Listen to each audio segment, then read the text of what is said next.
రాజకీయాల ప్రస్తావనకు వస్తే మీకు ఒక రాజకీయంగా కూడా ఒక జర్నీ ఉంది మీకు. అవును. ఇప్పుడు what is your present position? ఏ రాజకీయ పార్టీలో ఉన్నారు? మీరు ఏ పార్టీలో ఉన్నారని జనం కన్ఫ్యూజన్లో ఉన్నారు, మీరు కూడా కన్ఫ్యూజన్లో ఉన్నారా? ఎందులో ఉన్నారు?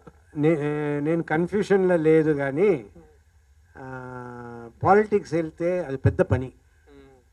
మేము వెళ్ళినప్పుడు అంతా మా పాకెట్ నుంచి డబ్బులు పెట్టామే, కానీ మాకు ఒక రూపాయి ఎప్పుడు వచ్చింది లేదు పాలిటిక్స్ నుంచి. సో ఖర్చులే ఎక్కువ.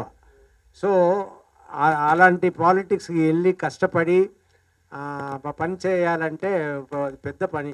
ఈ సినిమా పెట్టుకుని చేయలేము. ఒకటి సినిమా చేయాలి, లేదు అది చేయాలి. అది పెట్టుకుని ఇది చేసామనుకోండి, మన డేట్స్ అన్నీ ప్రాబ్లం వస్తుంది, మనం సరిగ్గా చేయలేము. అది వద్దు అన్నది మేము అనుకున్న విషయం.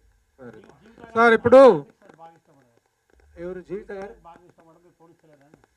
నేను ఇష్టపడిందే అండి అన్నీ.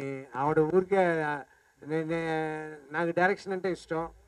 సో శేషు సినిమా ఎవరు మంచి డైరెక్టర్ దొరకలే. నేను సరే జీవిత నువ్వే డైరెక్టర్, ఎందుకంటే జీవితగా ఆ టాలెంట్ ఉంది, మంచి సబ్జెక్ట్స్. మగాడు ఇంట్రొడక్షన్ సీన్ చేయాల్సింది డైరెక్టర్ మా మధు గారు ఫ్లైట్ మిస్ చేశారు. కానీ మాకు అక్కడ నేవీ వెసల్ మాకు పర్మిషన్ అప్పుడే. సో అదంతా జీవిత అక్కడ పెట్టి జీవితాన్ని చేశారు, మా మగాడు ఓపెనింగ్ సీన్ అంతా. సో అందులో నా అంటే నా నమ్మకం, అందువల్ల ఇది చేపించాను. జీవిత అంటే పాలిటిక్స్ ఇష్టం లేదు, నాకే ఇష్టం. నా ఇష్టం కొద్దీ కూడా తీసుకెళ్తా కదా, నాకంటే బెటర్గా మాట్లాడుతుంది. బెటర్గా మాట్లాడుతుంది అన్నదాని అంటే నేను చెత్తగా మాట్లాడతా, పక్కన ఎవరు ఉంటా మంచి పేరు వస్తుంది. అలా మంచి పేరు వచ్చింది జీవితకి. వచ్చి నిజం,